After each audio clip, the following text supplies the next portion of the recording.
Welcome, everybody. I'm Sarah Seidelman, and this is the Hummingbird series, where I am introducing you to people I think you should know, and many of them are book writers, because, of course, I'm a big reader. And I'm here introducing you to the author of this wonderful book, Get Your Heart On, where to start, what to do, and how to kick ass along the way. And this book is it's a guide for people who want to make a difference. And so welcome, Gia Duke, to the Hummingbird series. Thank you so much, Sarah. So glad to be here with you. And I met Gia probably like 7 years ago at like a coaching gathering. And I think we were both just kind of on that trajectory of getting training and like on this transformation journey. And she came into this room and just lit up the whole room. She said, you know, I've got this project. And she was so open-hearted and so like bold and just stating, you know, this is my request. This is what I'm all about. And she's just like the most open-hearted, wonderful person. And so I wanted to have her on. Oh, thank you so much. I feel the same way about you. Yay. And I think, you know, right now we're in the midst of the coronavirus, and all of us, like, I know a lot of people are watching this video. You are the helpers, the healers, the creatives, the artists in the community that are wanting to make a difference and maybe feeling overwhelmed or just unclear at how to start. I mean, I know it runs through my mind, you know, what to do. And I love, because last night we were just talking, Gia did it was your first Facebook Live? Yeah. So tell us about that. Like why did you, tell us a little bit about what you wanted to do on the Facebook Live. And yeah. Oh yeah. Well, yesterday I was just sitting around, like many of you, just feeling the feelings, like, you know, we're all going through this, and it's definitely like an up and down ride. And I just thought, you know, this whole, social distancing, you know, can make people feel really alone or maybe trapped, or, you know, the thought of isolation can really freak people out. And I thought, so let's get on, why not just show my face? So I literally like bumbled my way through figuring out how to do Facebook Live, jumped on, pushed record, no agenda, and just said, hi, you know, I'm here. I want you to know I'm feeling this. Some of you are probably feeling the same way. And let's see each other. I mean, I couldn't see them because it was just a live, not a Zoom conference, but just to check in. And I just asked people how they were doing, shared kind of with what I was going through. And then people in the chat shared ways of things that they're doing right now in this time. Like, how are they taking care of themselves? And we just kind of shared and dialogued about that, just very casually. And yeah, it just felt good to just kind of show up and connect. So it's a way to connect. We're not really as isolated as it might feel, thank goodness, with technology. Yeah, I love it. And you talk in your book, like how important it is, like how important community is. I think I know for myself, yes, when I started out on this journey of like, I want to be a helper, I want to serve you know, to help people feel better. I felt like I was doing it alone, and it took me a while to understand about how to work with others. Yeah. It's like this journey from being an individual into the group. Can you share about that? Like how, or maybe give an example of like, you know, why is it so important to build community when you want to make a difference or when you want to serve? Well, I felt just like you, Sarah. That was my biggest pain point was, you know, and people in your community and my community are going to relate, because a lot of us are connected to others and driven. And so, but pre-social media, all that stuff, when I was trying to figure out my way in the world of how do I make an impact in my own way, and it was literally something I couldn't turn off or not think about. And so it was super lonely, and I didn't know who to turn to. I didn't know who to talk with, because it's not something you really bring up at a dinner party, you know, like, hey, how's work? How's it going? How's life? And I'd be like, well, what about the starving people, you know, on the street? People weren't talking about things like that. And I didn't know where to find my people to just have conversations of what was on my heart and that things that weighed on me when I went to sleep at night. Yeah. How did you figure as I went along and through my journey? And I talk about it some in my book. Well, for me, I call my imaginary friends. And so I started thinking about who in the world inspires me. Who do I think might feel similarly? And so I started looking out to like leaders in the world. So, you know, Oprah was one, Martin Luther King was one, who else? Their pictures are on my office wall. I'm looking on my wall. Scott Harrison at Charity Water. He had just started Charity Water right as I was about to start my nonprofit. And so he was like a year ahead of me. And so I was trying to find other people doing similar work in the world or Gandhi, or just people you could read their work. Mm-hmm. Things like that. And I would just kind of go, what in my head, if I felt alone, say, okay, I'm not alone. There's other people that feel the same way. I knew that. I believed that. I wasn't the only one. What might they do? What, I used to joke like, well, what would Gandhi do right now? Which might be a good question right now, or whoever you get your inspiration from, or who has a similar heart as you, and ask yourself, what might so-and-so do right now? How might they behave? What they think? Things like that. And so that's what I did, is I kind of created my imaginary friends. And then eventually, as I started to put myself out in the world and started trying my own fundraisers in my community, to eventually starting a nonprofit for foster youth and things like that, I would then meet other people as I started to share what was on my heart and saying, I'm looking to do something like this. Do you know anybody that might be able to help me on my journey? And then I would meet people and the community would start to grow. I love that. So it's like, and there is a little bit of, there's some funkiness with, I think we just keep going. The Wi-Fi is, I don't know what's going on, but oh, okay. I think it's going all right. We're going with it. We got virtual classrooms in the background in my house, and it's all good. So it's almost like inviting people to start with their imagination, like building almost like your board of trustees. Yeah. So whether it's got Oprah on it, like I can think of my board of trustees when I was beginning my work. I mean, one of those people was Elizabeth Gilbert. She wrote this, fearless memoir. I wanted to be confessional like that. Anne Lamott also maybe on my board. And then some of my shamanic teachers also, and I still have that board, even though they may not even know they're teachers for me, but they are, right. I love that. And then as you have that, using your imagination and that connection, that you start to get that courage to go out and try things. And this book is so awesome, you guys, because first of all, it has lots of massively fantastic illustrations and a lot of saltiness, which I think many of my my viewers will thoroughly enjoy. Nice. And just how to begin and how to take steps and how to take risks. And I think that's sometimes the hardest thing about being a helper, is we can get overwhelmed. There's a wonderful quiz in here where you can find out what kind of helper you are. And it turns out I am the kindness creator, which is a kindness creator who's a person who's looking for meaning and purpose in your life, and you want to create more positivity and goodness around you.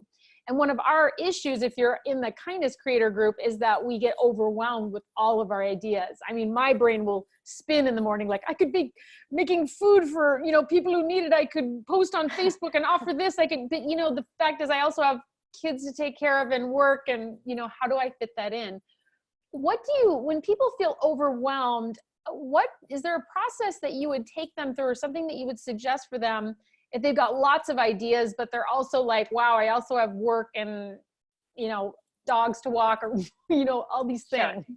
Right. Yes. I'm the exact same way. So writing it out, so you can just start with a brainstorm, or mind mapping and drawing it out and writing all your millions of ideas down, because so many of us that are helpers just don't know what to do, and we want to run around. That's what was my thing. I always said, I felt like am I still here? Yeah. Okay. I get internet, this warning comes up on my computer that says connection is spotty. I'm like, okay. So I felt like I was running around from cause to cause, just jumping around, putting out fires. And if you feel like that, you're kind of taking on the role of a rescuer. And that's what we want to avoid. So we want to stay in the helper role and not feel like we have to be rescuers. So if you're feeling frenzied, you're probably stepping into the role of feeling like you need to go fix everything. And so that's just a reminder of okay, calm down. You want to be a helper, right? Rescue role is for our, firefighters, police officers, doctors, things like that, right? Helpers are people that want to make a difference in their own way. And we help people get what they need. We don't go do it for them. Does that make sense? Right on. Yep. And we come from a place of calm. We have to cultivate that calm. Oh, sorry. Right. Oh, go ahead. Right. Yeah. So I was going to say, if you feel crazy, that's probably why you're feeling like you need to go rescue. And so just take a deep breath and say, no, I want to be a helper. And then brainstorm, write down all the different things you could think of that you want to do. And then you just pick one. And with everything right now, I would say pick the one that feels like the most doable for you, the easiest, not necessarily the most grand or your biggest, best idea. Which one, or if it is a big, grand idea, that's okay. But then table the other ones. So I always just say, let it all out and then see which one you can start with. Love that. And like something so, in coaching, we say to do something so small that it almost seems pathetic because it's so easy for you to do. It is not going to be exhausting for you because those are the things. Then the next day we can do another one. And then we might find the horsepower to do more of those things. And we won't get that pushback from inside of ourselves, or the fear won't be too big, because sometimes if we try to take too big of a leap, the fear will stop us, and then we're back to being stuck and not knowing how to help. And then we spin. Yes. There's a great, I have a podcast with the same name as the book, Get Your Heart On, that I started in December. And I just did an episode, I don't know the number off the top of my head, but I can give it to you after. It's called the Kickstart List. Ooh, okay. And it's also a free resource on my website. So if you want to go there, you can listen to that. And it's just a question I get asked often is, what can I do right now with the time that I do have? And some of these are going to make sense right now. Some aren't going to make sense at all because of what's happening in our world right now. So some of them is going outside and doing things for other people, and we're not hanging out with people. So you can adapt it, but it might be a good episode to listen to. That's like 15 minutes or so. And it just could get your brain going and showing you a way to how to get started. Awesome. We will share that link when we share this video. Yeah, and I think one of the things that people that I work with and myself, we tend to be very high overachieving worker bee. I dare I say workaholics. Some of us, we've gotten a lot of maybe our self-worth from working. And so sometimes doing the little things doesn't feel like enough. But like one thing I've learned back when I first started my coaching practice, I just posted like one thing a day. At the time, I was just posting one thing a day that inspired me. And I did it for like 2 years and like really nothing really happened. I mean, a couple people once in a while will be like like or something. And on the second year, I was like, wow, should I keep doing this? I don't know if it's making a difference. But then at that point, people started coming up to me. Like I'd be at the movies and somebody go, hey, kind of quietly to me, I read your posts every day and it just makes such a big difference in my life. And I remember thinking, why don't you say a comment or something? Like, could you, throw me a bone? I need inspiration too. But, never underestimate these little things that we do, even if nobody responds. Like sometimes it is having a reaction. Right. Oh yeah. I so feel you. Yeah. All the time. Yeah. All the time. You keep showing up. And you show up, and if you're showing up from the heart, people are out there listening, watching, reading.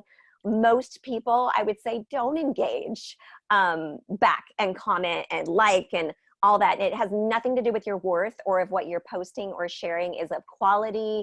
Just keep creating your content, sharing your heart, doing your work.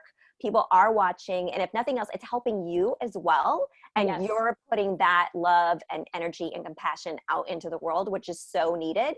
And when you do that, Sarah, and I do that, and all the people in our communities do one little thing collectively, it's getting seen. So we have to look at it as a whole as well. And for many of you watching, it might not be being on social media. What will be perfect for you will be something that almost feels so easy, it's kind of ridiculous. I mean, it'll be like, well, of course I know how to do that. And it won't seem very much like an effort. Maybe Gia, can you give some examples of the kinds of things that people do that maybe some examples from your clients and your people's. I'm sorry, you cut out. Just examples of like actions that people have taken that have made a difference that maybe seemed small, or maybe from your life too. Simple things like sending one of my favorite easy little things to do is send somebody "I'm thinking of you" text. And actually yesterday, I think I did 5 phone calls. I actually called everybody. I still like to talk on the phone, but most people don't, but they picked up. So just those little things like, hey, I'm thinking of you, or a funny little thing, but a text, like something more personal than you would do to a group, a one-on-one interaction. The phone call is fantastic too, because often, even if you leave a voice, there's more connection that comes through voice, in my opinion. I think there's something, that's why I still like the phone. There's definitely more of an emotional thing there. But if you can't do the phone, that's fine. Text is great. That's one simple, super easy thing to do that everybody can do.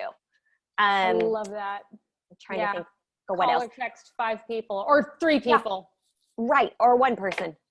It just starts there. And it can be, I do it when I just think of somebody. So I might not have, I have a random dream. I just did this like a week ago and wrote this guy I went to middle school with and was like, oh my God, you popped in my dream. I'm just saying hi. I know I'm saying, might sound crazy, but here I am thinking of you. Hope you're doing well. And so it doesn't have to be someone you've talked to, in the last year even. I think, again, it's always nice to be thought of, and it just connects us. So that's one really easy thing that people might not think of as doing something for others that can make a difference. Yeah.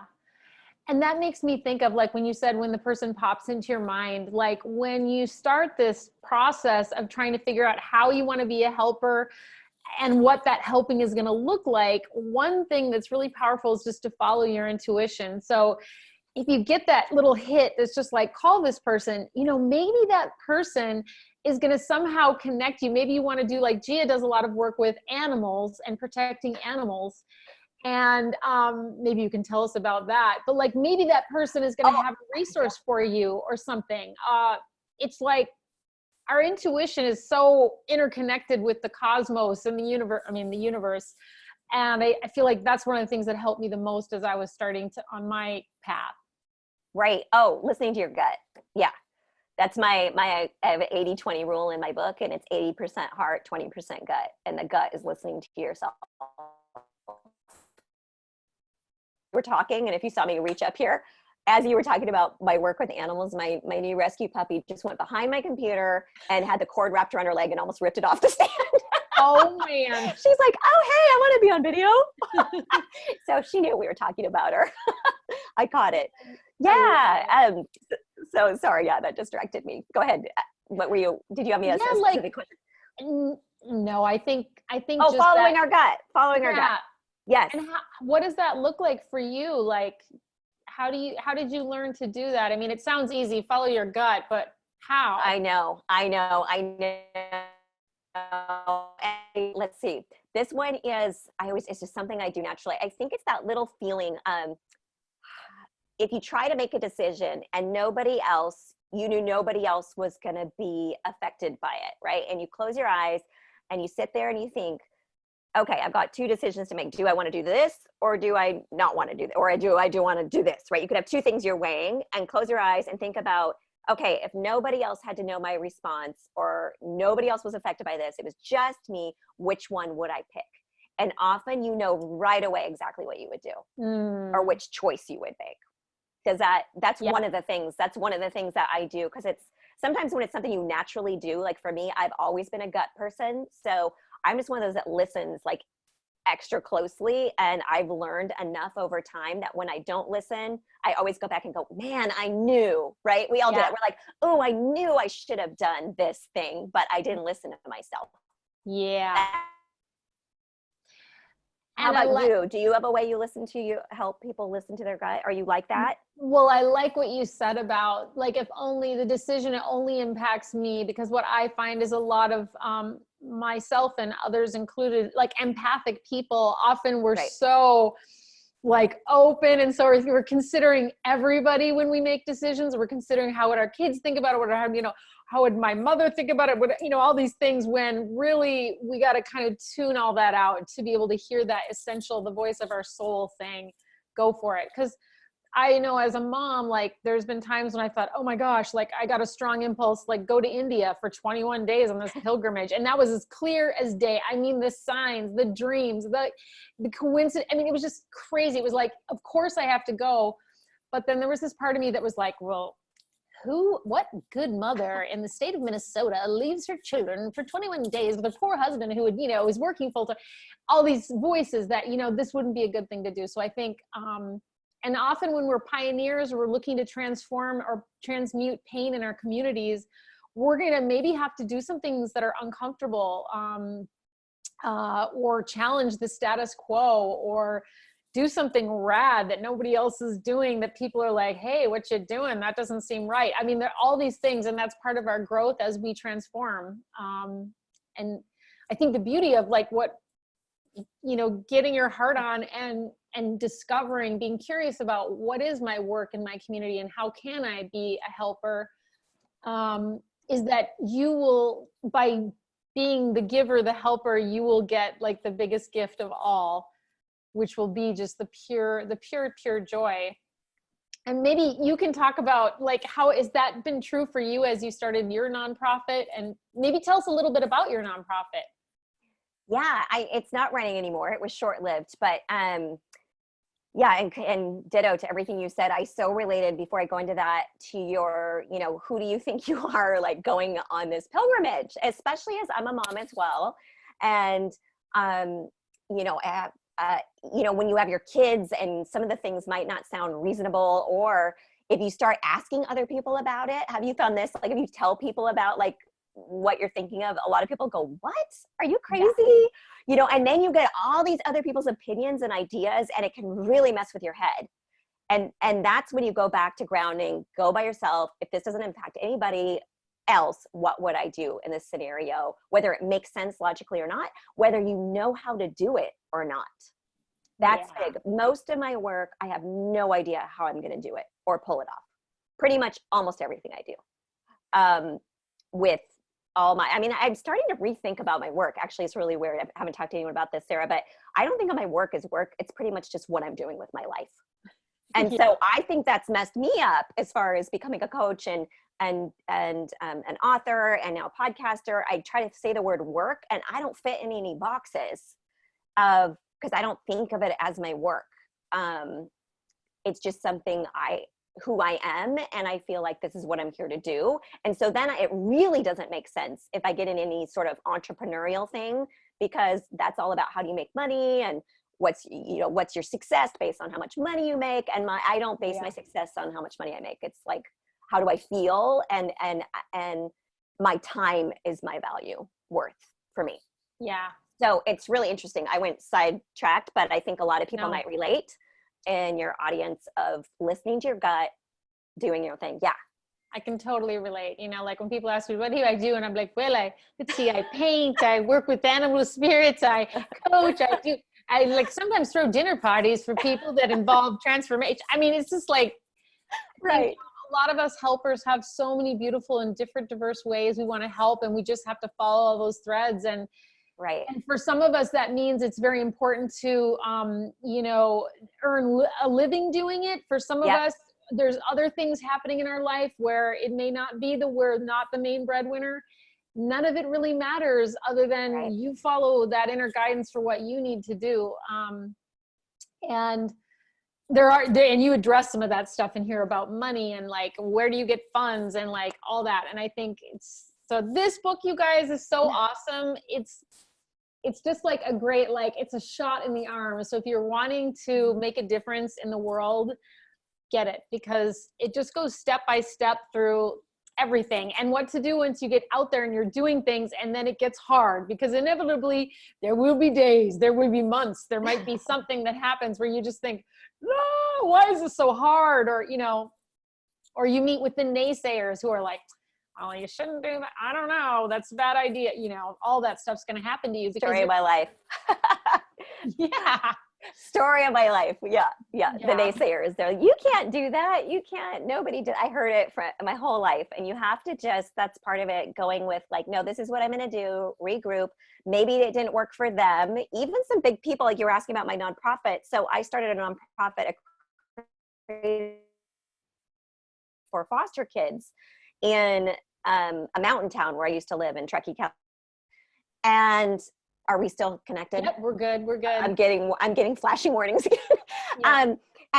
And when I was doing that, I talk about this in my book too, but like, you don't have to have the credentials. You don't think you need to go back to school to become a social worker. Don't think you need a degree to share your heart. Like, you don't need, 27 PhDs. You don't need a coach training program if you don't want to. Like, you can do all those things, your knowledge base, but you also can start today by just being who you are as a caring, kind, compassionate person, and just do one little thing that feels good to you to make the world a better place. So you don't listen to other people that might make you, like when my nonprofit, I would run into people that said, oh, you can't do that. You'll never be able to work with foster kids. You didn't grow up in foster care. You don't know what you're talking about. I don't know. I had people like, I'd go home in tears from people I looked up to that said, that'll never work. And I had to regroup and say, okay, well, what can I take away from that? There's some good knowledge, learn things from people that have been there, but don't make it mean you're everything and that something's not possible if you still feel that drive inside you. Love it. Beautiful. Okay, Gia, one last question for you. Well, two. What's your favorite animal recently that's inspired you? Wild animal, wild beastie. Ooh. I love your app, by the way. I love that thing. I always have to put it on silent though, because I'll do it in bed and like and it goes rah, like makes all these animal noises, and my husband's trying to sleep. What are you doing? Sarah's Beastie app. My wild animal that I've always been drawn to, and I told you this when you're writing your book, was orangutan. Oh, and yeah, do you remember me asking you that? I was like, mine's orangutan, and like, tell me about the orangutan. And that's probably why, I love Jane Goodall and have for years and years and years and years. Since I was a little girl, I just have been drawn to orangutans. Oh my gosh. And that was one of my favorite beasties to write about, because I just totally like got into the mother orangutan, because the mother orangutans are like possibly the most loving. I don't know. I just got this strong, like the hugest heart. So that totally makes sense. And I'd forgotten that that's what it was. But so in the Beastie book, if you've got it, guys, check out orangutan. And maybe she could be helpful for those of you who are wanting to get your heart on, which, because they're so loving. Okay. So what do we want to leave with people with? I guess it's, this coronavirus thing is on and for the foreseeable future. So I think maybe like just try to take one tiny kind action. Maybe it's a kind, loving text to somebody you're thinking about. Do you have something you'd want to invite people to do, Gia, or? I think in my phone calls I made yesterday, we were just talking about, simple little things like saying hi to people. If you're still allowed outside, I guess we're getting shut down at midnight here. In San Francisco, saying hi to your neighbors, making eye contact with people. If you can't get outside, if you can get online, people are online way more than ever, reaching out. I had a girlfriend. Oh, I wanted to mention this. There's a cool thing starting. Have you heard of the 100-Day Project? Yes. In fact, I did one that started my book that's coming out in June. I love 100-Day Projects. I figured you knew. Yeah, so I thought, what a good time for this. So it's starting up again. I believe it's like April 7th. And so if you go check out the 100-Day Project, and what it in a nutshell, it's for anybody that wants to create some sort of project for 100 days. And if 100 feels like too many, don't worry about it. Just make it 5 or 30 or whatever you want to do. And it started with creatives. Like I might paint for 100 days or try to write somebody for 100 days. What did you do? Painting? I wrote a book. Sarah? I did. Oh, you wrote? Yep. I got a little spirit animal message every day and shared it on Instagram with an image. Right. Okay. So maybe right now part of your thing is like, what's one little thing I can do for myself for 100 days, or maybe for somebody else in a teeny tiny sort of way. And so that's what I'm doing. I did a photography one last year. So I took I have a Polaroid and I was never using it. And so I took a Polaroid of something and then took a picture of my hand holding the Polaroid and just did like a collection of photos. I think I did it 30 days and stopped. Then I said, I'm gonna start a new project. So then I started doing magazine collaging. It's really good to like get our creative side. I think it's super important that as big-hearted people do self-care first. So I would suggest that check out the 100-Day Project. And then part 2, if there's something you're excited about, like I shared this with my friend Erin, who's a photographer yesterday, and she said she might start some community online with Facebook because she's wanting to do something with her photography so she might offer like a tip how to give other people photography tips while they're at home. And Love so, it. yeah, so that's what made me think of it. And so maybe there's some way, and that's her way. It might not sound like cooking a meal for somebody, Right. right? It doesn't have to be that. Yes. So getting us to think like, well, what sounds fun to you, exciting to you, or a project for you that you could help. Maybe you're really good at organizing. And so you want to offer a tip once a week. However, you want to connect with people on cleaning out your sock drawer, like just Love it. Yeah. or give someone a challenge. Like today, we're going to all tackle our sock drawers. Let's post a picture of our sock drawers. And it gives people tasks and something to focus on that's outside the news. We got to turn the news down. Yep. Get what you need to know, turn it off, turn the music on, dance. That's my big thing. Move your booty. For sure. Oh, so good. Yeah. Well, thank you so much, Gia Duke. And guys, get the book, get your heart on. And thank you so much for being here. Thank you for all that you do too. Get your book too. I love your beasties. I keep pulling it back out. Thanks, Gia. All right.